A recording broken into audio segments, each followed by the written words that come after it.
ಆತ್ಮೀಯ H 16 news ಅರ್ಥಾತ್ ಸೀತಾರಾಮಗೆ ಸ್ವಾಗತ. ನಾನು ನಿಮ್ಮವ MI ಅಥವಾ ಮಲ್ಲಪ್ಪ ಜೋತವರ. ಆತ್ಮೀಯರೇ, ಈಗ ನಿಮಗೆಲ್ಲ ಗೊತ್ತದ, ಸರ್ಕಾರ ಸಂವಿಧಾನಕ್ಕೆ ತಿದ್ದುಪಡಿ ಮಾಡಿಕೊಂಡು ಒಂದು ವಿಶೇಷವಾದ ಡಿಲಿಮಿಟೇಷನ್ ಅಂದರೆ ಕ್ಷೇತ್ರ ಮರು ವಿಂಗಡಣೆ ಆಗಿರಬೇಕು, ಜೊತೆಗೆ ಮಹಿಳಾ ಮೀಸಲಾತಿ ಏನು ಕೊಟ್ಟಂಗೆ ಆಗಿರಬೇಕು ಅನ್ನುವಂಥದ್ದು ಎರಡೂ ವಿಷಯದ ಮೇಲೆ ಜೋರ್ದಾರ ಅಂಥದ್ದು ಒಂದು ಚರ್ಚೆ ನಿನ್ನೆ ನಡೀತು. ಅದರ ಕೊನೆಗೆ ಸರ್ಕಾರ ಈ ಒಂದು ಸಂವಿಧಾನಕ್ಕೆ ಬದಲಾವಣೆ ಮುಂದೆ 2/3 ಆಫ್ ದ ಮೆಜಾರಿಟಿ, 3ರಲ್ಲಿ 2 ಭಾಗ ಆದರೂ ಭಾಗಿನಷ್ಟಾದರೂ ಇಲ್ಲಿ ಬಹುಮತ ಇದ್ದರೆ ಪಾಸ್ ಆಗ್ತಾಯಿತ್ತು. ಆದರೆ ಲೋಕಸಭೆಯಲ್ಲಿ ಅದು ಎಲ್ಲದಕ್ಕಾಗಿ 23 ಗಂಟೆ ಚರ್ಚೆ ಮಾಡಿದರೂ ಸರ್ಕಾರ ಮಾಡಿದಂಥ ಈ ಬಿಲ್ ಪಾಸ್ ಆಗಲಿಲ್ಲ, ಬಿದ್ದೋಗ್ಬಿಡ್ತು. ಇವತ್ತು ಸಾಕಷ್ಟು ಟೀಕೆಗೆ ಒಳಗಾಗ್ತಾಯಿದೆ. ಮತ್ತು ಬೇರೆ ಅದೇ ಕಾರಣಕ್ಕೆ BJP ಆದರೂ ಸಹಿತ ಇದು ಮಹಿಳಾ ವಿರೋಧಿ ಇಂಡಿಯಾ ಗಠಬಂಧನ್ ಅಂತೇಳಿ ಆರ್ಗ್ಯುಮೆಂಟ್ ಮಾಡ್ತಾಯಿದೆ. ಜೊತೆಗೆ ನಾವು ಇದ್ದಂಥವರು ಮಹಿಳೆಯರಿಗೆ ಪರವಾದಂಥ ಸಂವಿಧಾನದ ತಿದ್ದುಪಡಿ ಅಂತ ತರ್ತಾಯಿದ್ವಿ. ಅದನ್ನು ಕಾಂಗ್ರೆಸ್ಸಿಗೆ ವಿರೋಧ ಮಾಡಿದರು. ಅದೇ ಕಾರಣಕ್ಕೆ ವಿರೋಧ ಪಕ್ಷಗಳೆಲ್ಲ ಇಂಡಿಯಾ ಅದು ಏನಪ್ಪ ಅಂದ್ರೆ ಈ ಕಾನೂನನ್ನು ಮಾಡೋದಕ್ಕೆ ಆಸ್ಪದ ಕೊಡಲಿಲ್ಲ ಅಂತೇಳಿ. ಆದರೆ ಇದಕ್ಕೆ ಉತ್ತರ ಕೊಟ್ಟಿರುವಂಥ ರಾಹುಲ್ ಗಾಂಧಿಯವರು ಸ್ಪಷ್ಟವಾಗಿ ಹೇಳ್ತಾ ಇದ್ದಾರೆ ಲೋಕಸಭೆಯಲ್ಲಿ, ನಮ್ಮದು ಏನೂ ತಕರಾರಿಲ್ಲ, ಮಹಿಳಾ ಮೀಸಲಾತಿ ತಂದವರು ನಾವು, ನಮ್ಮ ಸಮಯದಲ್ಲಿ 2023ರಲ್ಲಿ ಪಾಸಾಗಿತ್ತು, ಅದನ್ನು ನೀವು ಕಾನೂನು ಮಾಡುತ್ತೇನಪ್ಪ ಅಂತಂದ್ರೆ ನಮಗೇನೂ ತಕರಾರಿಲ್ಲ, ನಾವು ರೆಡಿ ಈಗ. ಆದರೆ ಅದೇ ಕಾಲಕ್ಕೆ ಡಿಲಿಮಿಟೇಷನ್ ನಾವು ಒಪ್ಪುವುದಿಲ್ಲ. ಯಾಕಂದರೆ 543 ಇದ್ದು 850 ಎಷ್ಟು ಮಾಡ್ತೀರಿ ನೀವು ಇವತ್ತು, ಇಲ್ಲಂತಲ್ಲ. ಮತ್ತು 50% ಯಾಕಂದ್ರೆ ದಕ್ಷಿಣ ಭಾರತದ ರಾಜ್ಯಗಳಲ್ಲೇ ಒಂದು 50% ಹಾಕಿ ಕೊಡ್ತೀವಪ್ಪ ನಾವು, ನಿಮ್ಗೆ ಎಕ್ಸ್ಟ್ರಾ ಸೀಟ್ ಕೊಡ್ತೀವಿ ಅಂತ ಹೇಳಿದ್ರಿ. ಅದರ ಎಲ್ಲೂ ಉಲ್ಲೇಖವೂ ಇಲ್ಲ, ನೀವು ಮಾಡ್ತಿರೋದು ಗ್ಯಾರಂಟಿಯೂ ಇಲ್ಲ. ಅದಕ್ಕಾಗಿ ಡಿಲಿಮಿಟೇಷನ್ ಆ್ಯಕ್ಟಿಗೆ ನಾವು ಸಹಿ ಮಾಡೋದಿಲ್ಲ, ಅದು ವಿರೋಧ ಮಾಡ್ತೀವಿ. ಒಂದು ವೇಳೆ ಮಹಿಳೆಯರದನ್ನು ನೀವು ಮಾಡೋದಿದ್ರೆ ಇದು 2027 ನಂತರ ಮಾಡಿರಿ. ಇದರಲ್ಲಿ OBC SC SC ಅದು ಇಲ್ಲಂತಲ್ಲ, OBC ಇದಿಲ್ಲ, ಬಹುಸಂಖ್ಯಾತ OBC ಅವರಿಗೆ, ಅಲ್ಪಸಂಖ್ಯಾತರಿಗೆ ಇದರಿಂದ ಅನ್ಯಾಯ ಆಗ್ತದೆ. ಅದಕ್ಕೆ ನಾವು ಇದನ್ನು ಮಾಡಿಕೊಡೋದಿಲ್ಲ ಅಂತ ಸ್ಪಷ್ಟವಾಗಿ ಹೇಳಿ ಮೋದಿ ಅವರು ಈ ಒಂದು ಇಲೆಕ್ಷನ್ ಸಂದರ್ಭ ಇದು ಪಶ್ಚಿಮ ಬಂಗಾಳ ಆಯಿತು, ಇನ್ನು 7 ತಿಂಗಳಲ್ಲೇ ಉತ್ತರ ಪ್ರದೇಶಲ್ಲದ ಇಲ್ಲೆಲ್ಲ ಇಲೆಕ್ಷನ್ ಬಂದದ. ಇಲೆಕ್ಷನ್ ಕೇ ಮಾಡಿ ನಾವು ಮಹಿಳೆಯರ ಪರ ಇದ್ದೀವಿ, ಮಹಿಳೆಯರಿಗೆ ಹಕ್ಕನ್ನು ಕೊಟ್ಟಿದ್ದೀವಿ 33% ಅಂತ ತಿಳ್ಕೊಬೇಕು ಅನ್ನುವಂಥ ಒಂದು ದೊಡ್ಡದಂತ ಏನು ಗೇಮ್ ಪ್ಲ್ಯಾನ್ ಮಾಡಿದ್ರು. ಆದರೆ ಅದು ಯಶಸ್ವಿ ಆಗದಂಗೆ ನೋಡ್ಕೊಂಡಿದ್ದೀರಿ, ಗಮನಾರ್ಹದ. ಆದರೆ ಅದೇ ಕಾಲಕ್ಕೆ ಅವ್ರು ಸ್ವತಃ ಹೇಳ್ಕೊಂಡ್ರ. ಮತ್ತು ಬೇರೆ ನಮ್ಮ ಶಾ ಅವರು ಮತ್ತು ಅದೇ ಕಾಲಕ್ಕೆ ನಮ್ಮ ಮೋದಿಯವ್ರು ಹೇಳ್ಕೊಂಡ್ರು, ಇಲ್ಲ ಇದನ್ನು ನಾವು ಈ ವೆಸ್ಟ್ ಬೆಂಗಾಲ್ ಚುನಾವಣೆ ಉಪಯೋಗ ಮಾಡ್ಕೊಳ್ತೀವಿ, ನೀವು ಒಂದೇಳಿ ಸಹಿ ಮಾಡದೆ ಹೋದ್ರೆ, ಒಪ್ಪದೆ ಹೋದ್ರೆ ಅಂತ ಮಾತಾಡಿದರು. ಆದರೆ ಅದಕ್ಕೆ ಯಾವುದಕ್ಕೂ ದಾದ್ ಮಾಡದಂಥ ಅಥವಾ ಅದಕ್ಕೆ ಯಾವುದಕ್ಕೂ ಅವಕಾಶ ಕೊಡೋದಂಥ ಈ ಇಂಡಿಯಾ ಗಠಬಂಧನ ಇದು 2/3 ಮೆಜಾರಿಟಿ ಮಾಡಿ ಕೊಡಲಿಲ್ಲ. 2/3 ಮೆಜಾರಿಟಿ ಅಂದರೆ ಮಿನಿಮಮ್ ಅಂದರೂ 352 ಸಂಸದರು ಸಹಿ ಹಾಕಬೇಕಾಗಿತ್ತು, ಅದಕ್ಕೆ ಹಾಕಲಿಲ್ಲ 528 ಹೀಗಾಗಿ ಇದು ಕ್ಯಾನ್ಸಲ್ ಆಯಿತು. ಈ ಒಂದೇನು ಡಿಲಿಮಿಟೇಷನ್ ಇತ್ತು, ಅದರ ಸಲುವಾಗಿ ಮೀಸಲಾತಿನೂ ಹೋಯಿತು ಅನ್ನುವಂಥ ಮಾತು. ಆದರೆ ಮೀಸಲಾತಿ ವಿಷಯದಲ್ಲಿ ಒಂದು ಮಾತಾಡಿದ್ದು ಭಾಳ ಗಮನಾರ್ಹದ.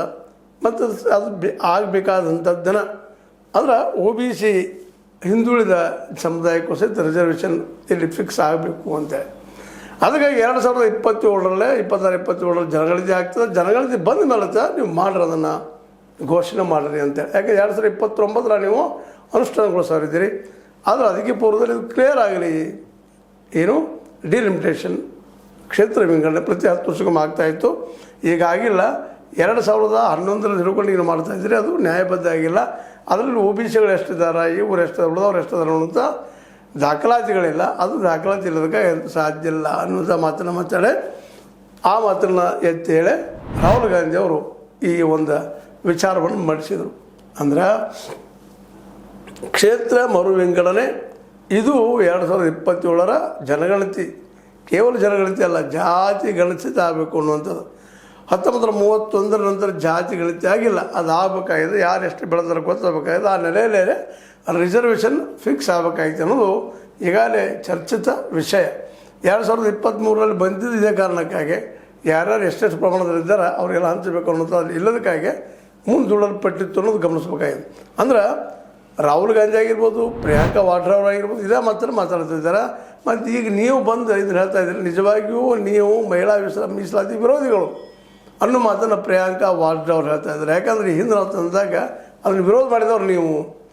ನಮ್ಮ ಏನಪ್ಪ ಅಂತಂದ್ರೆ ನಮ್ಮ UPA ಸರ್ಕಾರದಾಗ ಪ್ರಯತ್ನ ಮಾಡಿದ್ದೀವಿ 2023ರಾಗ, ಅದನ್ನು ಮಾಡಿಕೊಳ್ಳಲಿಲ್ಲ ಅನ್ನುವಂಥ ಮಾತು. ಈಗ ತಂದಿದ್ದೀವಿ ಅಂತ ತೊಗೊಂಡು ಬಂದಿಲ್ಲ. 2019ರಲ್ಲಿ 2017ರಲ್ಲಿ ಚರ್ಚೆ ಮಾಡಿದ್ದೀವಿ.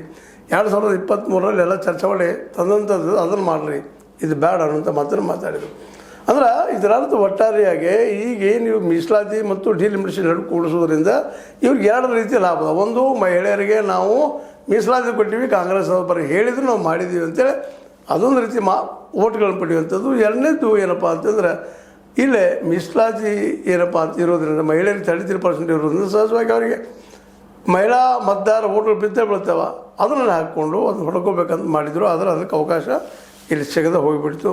ಯಾಕಂದ್ರೆ ರಾಹುಲ್ ಗಾಂಧಿಯವರಾಗಿರ್ಬೋದು, ಅದರ ವಿರೋಧ ಪಕ್ಷದ ಎಲ್ಲ ಲೀಡರ್ಗಳು, ಅದು ಎಲ್ಲ ಪಕ್ಷಗಳು ಒಕ್ಕೊಲಿನಿಂದ ಕೂಡ 552 ಆಗಬೇಕಾಗಿತ್ತು.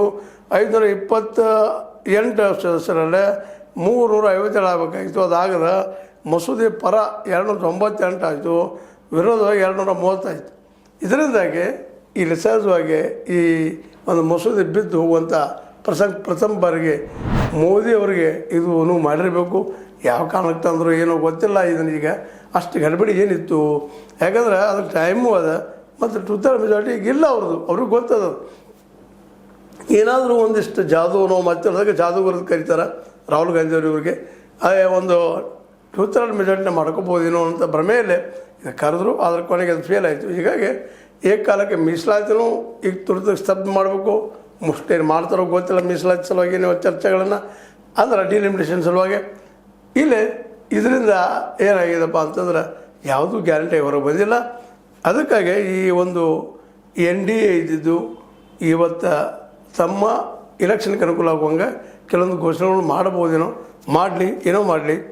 ಇಲ್ಲೇ ಕೊನೆಗೆ ಬಂದದ್ದು ಏನಪ್ಪ ಅಂತಂದ್ರೆ ರಾಹುಲ್ ಗಾಂಧಿ ಮತ್ತು ಪ್ರಿಯಾಂಕಾ ವಾದ್ರಾ ಅವರಾಗಿರ್ಬೋದು, ವಿರೋಧ ಪಕ್ಷಗಳಾಗಿರ್ಬೋದು, ಪೂರ್ಣ ಪ್ರಮಾಣದಲ್ಲೇ ಇದನ್ನು ವಿರೋಧ ಮಾಡಿದ್ರಿಂದಾಗಿ ಇವತ್ತು ಈ ಒಂದು ಪಾರ್ಲಿಮೆಂಟ್ದಲ್ಲೇ ನಮ್ಮ ಮೋದಿ ಅವರೇನೋ ಮಾಡ್ಕೊಂಡಿದ್ದನ್ನು ಯಶಸ್ವಿ ಮಾಡ್ಕೋಬೇಕು ಅಂತ ಮಾಡಿದರು. ಇದರಿಂದ ಎಲ್ಲ ಲಾಭ ಇದ್ದು SIR ಮೂಲಕ ತಮ್ಗೆ ಬೇಡ ಅಂತ ಓಟ್ಗಳನ್ನ ಕಟ್ ಮಾಡ್ಕೊಂಡು ಬಂದಿದ್ದರು. ಇದೊಂದು ಆಗಿಬಿಟ್ಟಿತ್ತಪ್ಪ ಅಂತಂದ್ರೆ ಹೆಚ್ಚಿನ ಪ್ರಮಾಣದಲ್ಲಿ ಉತ್ತರ ಭಾರತಕ್ಕೆ ಹೆಚ್ಚು ಸೀಟ್ಗಳು ಆಯ್ಕೆ ಆಗೋದ್ರಿಂದಾಗಿ ಸಹಜವಾಗಿ ಉತ್ತರ ಭಾರತದ ಡಾಮಿನೆನ್ಸಿ ದಕ್ಷಿಣ ಭಾರತದಲ್ಲಿರೋದ್ರಿಂದ ಇಲ್ಲಿದ ಅಧಿಕಾರ ಆಗಿರ್ಬೋದು, ಮತ್ತದಾಗಿರ್ಬೋದು, ಜನಸಾಮಾನ್ಯ ಸಿಗಲಿಕ್ಕಿಲ್ಲ ಅನ್ನೋಂಥ ಆತಂಕ, ಭಯ, ಎಲ್ಲ ಕಾರಣಕ್ಕಾಗಿ ಇವತ್ತು ಡಿಲಿಮಿಟೇಷನ್ ವಿರೋಧ ಮಾಡಿರುವಂತಹ ನಮ್ಮ ರಾಹುಲ್ ಗಾಂಧಿಯವರು ದಕ್ಷಿಣ ಭಾರತ ಕೆಲವೊಂದಿಷ್ಟು ಏನು ಆಶೆಗಳಿದ್ದವು, ಅದು ದಕ್ಷಿಣ ಭಾರತ ವೀಕ್ ಆಗ್ತಂತ ಏನೋ ಮಾತುಗಳಿದ್ದು ಅವುಗಳು ತಡೆ ತಂದ ಇದನ್ನು NDA ಇದ್ದಿದ್ದು ನಿಲ್ಲುವಂಥ ಪರಿಸ್ಥಿತಿ, NDA ಇದ್ದಂಥ ಮಸೂದೆ ಅಲ್ಲೇ ನಿಲ್ಲುವಂಥ ಪರಿಸ್ಥಿತಿ ತಂದು ನಿಲ್ಲಿಸಿದ್ದು ಇವತ್ತು ಗಮನಾರ್ಹದ. ಏನೋ ಅಲ್ಲಿ 298 ಪರ 8 ಜನ, 298 ಸಂಸದರು ಪರ ಇದು ಮಾಡಿದ್ರೆ 230 ಮಸೂದೆ ವಿರೋಧವಾಗಿ ಮತ ಹಾಕಿದರು. ಹೀಗಾಗಿ 352ರಷ್ಟು ಎರಡನೇ 352 ಇವುಗಳ 2/3 ಭಾಗಗಳನ್ನ ಮಾಡಿ ಇವರಿಗೆ ಹಂಚಬೇಕಾಗಿತ್ತು. ಅದ್ರ ಬರಲಿಲ್ಲ 352. ಹೀಗಾಗಿ 292 ಬಂದಿದ್ದಕ್ಕಾಗಿ ಈ ಮಸೂದೆ ಫೇಲ್ಯೂರ್ ಆಗ್ಯದ.